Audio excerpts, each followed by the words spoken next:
மீண்டும் உங்களை நாம் சந்திப்பதிலே மிக்க மகிழ்ச்சி அடைகின்றோம். நான் இலங்கையில் இருந்து பதுளை போதனா வைத்தியசாலையில் இருந்து வைத்தியர் கிருஷான் வேதநாயகம். ஹார்ட் அட்டாக் அல்லது மாரடைப்பு நோய் அல்லது மயோகார்டியல் இன்ஃபாக்ஷனுக்குரிய சிகிச்சை முறைகளை பார்த்து கொண்டிருக்கின்றோம்.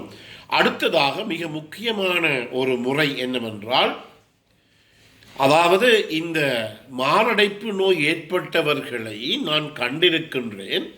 உண்மையாக மனது ரீதியிலே அவர்கள் பெரிதாக பாதிக்கப்பட்டார்கள். உண்மையிலே எனக்கு தெரிந்த ஒரு மோட்டார் மெக்கானிக், அதாவது இந்த மோட்டார் சைக்கிள்களை திருத்துகின்ற ஒருவருக்கு இந்த மாரடைப்பு நோய் ஏற்பட்டது.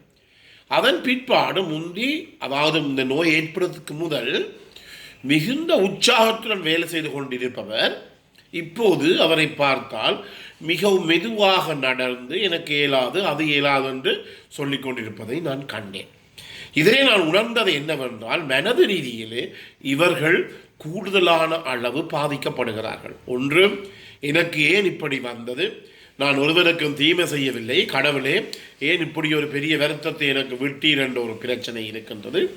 அதே நேரத்தில் நான் நல்ல காரியங்கள் செய்கிறேன், ஏன் இப்படி எனக்கு வந்தது, ஒருவருக்கும் தீமை செய்யவில்லை என்று சொல்லி பல பேர் சொல்லுவதை நாங்கள் கேட்டிருக்கின்றோம்.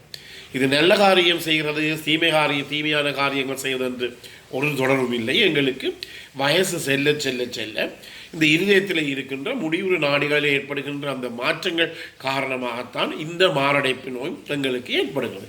யாருக்கும் ஏற்படலாம் என்றபடியினாலே மிக முக்கியமான ஒரு பகுதி என்னவென்றால், இந்த சிகிச்சையிலே நாங்கள் ஆங்கிலத்தில் சொல்வதாக இருந்தால் structure psychological and physical rehabilitation therapy. அதாவது நன்றாக வடிவமைக்கப்பட்ட மனநிலை மருத்துவம் தேவைப்படுகிறது. அதே நேரத்தில் அவர்களுடைய உடல் அசைவு ஃபிசிக்கல் ரீஹபிலிட்டேஷன் மிக மிக முக்கியமான, அவர்களை நாங்கள் புனர்வாழ்வு உட்படுத்துவது மிகவும் முக்கியம். எனவே சாதாரணமாக நாங்கள் என்ன செய்வோம், ஒரு வீட்டிலே ஏதாவது ஒரு நிகழ்ச்சி வருகின்ற போது இந்த வருத்தம் ஏற்படுவதற்கு முதல் இந்த நோயாளி அங்கு இங்கு நல்லா ஓடித்திருந்து எல்லா வேலையும் செய்வார். வருத்தம் வந்த பிறகு அங்கே இருப்பவர் சொல்லுவார்கள், அவருடைய உறவினர்கள், நீங்கள் போய் அதில் இருந்து கொள்ளுங்கள், நாங்கள் வேலைகளை செய்கிறோம் என்று. அப்படி சொல்லுவதே அந்த நோயாளியை மனநிலை நீதியை சரியாக பாதிக்கின்றது. அது எங்களுக்கு விளங்காதே. அந்த நோயாளியை பாருங்க, இந்த வருத்தம் வந்த பிறகு என்னை ஒருவரும் கணக்கு கெடுப்பதில்லை, இன்னால் இந்த வேலை செய்ய முடியாது என்று அவர்கள் யோசிக்கிறார்கள் என்று சொல்லி அவர்களை இப்படி ஏற்பதை நாங்கள் கண்டிருக்கோம். அப்படி இருக்கக்கூடாது. அப்படி இருந்தால் என்ன நடைபெறும் என்றால், அவர்கள் மனது ரீதியாக சரியாக பாதிக்கப்படுகிறார்கள். நீங்கள் எந்த நாட்டிலிருந்தும் எந்த பெரிய விலை கூடின மருந்துகளை கொடுத்தாலும் அந்த நோயாளி மனசு ரீதியாக இந்த நோயினாலே நான் இறக்கப் போகிறேன், ஒரு பிரயோசனமும் கிடையாது என்று யோசித்தார் என்றால் ஒரு வேலையும் இல்லை. நீங்கள் எந்த நாட்டிலிருந்து எந்த பெரிய விலை கூடின மருந்தை கொண்டாலும் அந்த நோயாளியை எங்களாலே காப்பாற்ற முடியாது.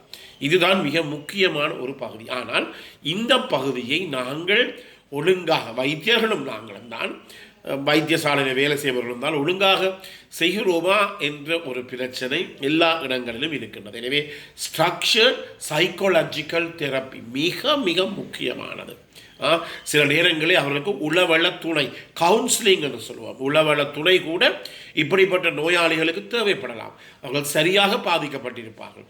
அதே நேரத்தில் அவர்கள் நாங்கள் என்னென்ன மாதிரியான இந்த உடற்பயிற்சிகளை அவர்கள் மேற்கொள்ள வேண்டும் என்று சொல்லி அங்கு ஒரு, அதாவது உடற்பயிற்சி செய்கின்ற நிபுணர் என்று சொல்லலாம், ஃபிசியோதெரபிஸ்ட் என்று சொல்லுவோம், அவர்களுடைய ஆலோசனைகளை கூட பெறுவது ஒரு நல்ல ஒரு நிலைமையிலே இருக்கும். ஏனென்றால் அவருக்கு தேவையான சாதாரணமாக இந்த நோய் வந்த பிற்பாடு நான் கண்டிருக்கின்றேன், ஒருவரை கண்டிருக்கின்றேன், அவர் இந்த ஒலிம்பிக்ஸ்லே ஓடுவது போலத்தான் அவர் தொடர்ச்சியாக இந்த உடற்பயிற்சி செய்வார். இன்னும் என்னுடைய வைத்திய நிபுணர், என்னுடைய வைத்தியசாலையில் வேலை செய்து கொண்டிருந்தவர், அவரும் இதான் என்ன செய்வார்கள், தொடர்ச்சியாக ஒவ்வொரு நாளும் 1-1.5 மணித்தியாலங்கள் வீதியில் ஓடி கடைசியிலே அவர் அந்த மைதானத்திலே விழுந்து 2ஆம் முறையும் அவருக்கு இந்த மாரடைப்பு நோய் ஏற்பட்டது. இதற்குரிய காரணம் என்ன, ஒருவருடைய மேற்பார்வை இல்லாமல் நாங்கள் ஏதோ உடற்பயிற்சி மூலமாக 100% எல்லாத்தையும் அடைய முடியும் என்று சொல்லிக்கொண்டு மிகவும் ஸ்டெனோசிஸ் எக்ஸசைஸ் என்று சொல்லுவோம், அதாவது மிகவும் வீரியம் கூடிய உடற்பயிற்சி செய்வது. அப்படி அல்ல, கட்டாயமாக ஒவ்வொன்றுக்கும் ஒரு நிலைமை இருக்கின்றது. அதுக்கேற்றபடி எங்களுக்கு ஏழுமான உடற்பயிற்சிகளை நாங்கள் மேற்கொள்ள வேண்டும். உதாரணமாக சொல்ல போனால் மலைகள் ஏறுவதோ, மரங்கள் ஏறுவதோ, அல்லது பெரிய ஒரு மலைப்பாதையிலே இந்த புஷ் சைக்கிளை மிதிப்பது எல்லாம் இதற்கு அவ்வளவு உசிதமான ஒரு உடற்பயிற்சியாக இருக்காது. நாங்கள் என்ன சொல்லுவோம் என்றால், சாதாரண தரையிலே, சமதரையிலே, புத்தரையிலே வேகமாக நடத்தல், பிரிஸ்க் வாக்கிங் என்று சொல்லுவோம். வேகமாக நடத்தல் என்பது ஒவ்வொரு நாளும் 20 to 30 நிமிடங்கள், அது மிக மிக போதுமானது. கூடுதலான அளவு உடற்பயிற்சி செய்கின்ற போது அங்கே ஒரு பிரச்சனை வேற இருக்கின்றது. இது நாங்கள் மிக்க அவதானத்துடன் இருக்க வேண்டும் என்றபடியால் தான் சொன்னேன், ஒரு பிசியோதெரபிஸ்டினுடைய உதவியுடன் நாங்கள் எங்களுக்கு தேவையான இந்த உடற்பயிற்சிகளை மேற்கொள்வது மிகவும் முக்கியம். அதே நேரத்திலே டயட்டிஷியன், அதாவது உணவு பற்றிய கருத்துக்களை கொடுக்கக்கூடிய ஒரு வைத்தியர், டயட்டிஷியன், அவருடைய உதவியையும் நீங்கள் பெற்றுக்கொள்வது மிகவும் முக்கியம். என்னென்ன உணவுகளை நாங்கள் தவிர்த்துக் கொள்ள வேண்டும், என்னென்ன உணவுகளை நாங்கள் கூடுதலாக சேர்த்து கொள்ள வேண்டும் என்பதை பற்றி நாங்கள் பார்ப்பது அவசியம்.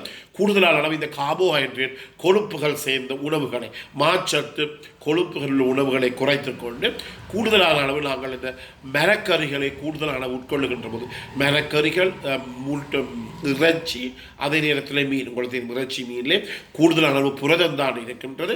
எனவே அவற்றை நாங்கள் சேர்த்துக்கொள்வதன் ஊடாக எங்களுடைய உணவு பழக்கங்களை நாங்கள் மாற்றிக்கொள்ளக்கூடியதாக இருக்கும்.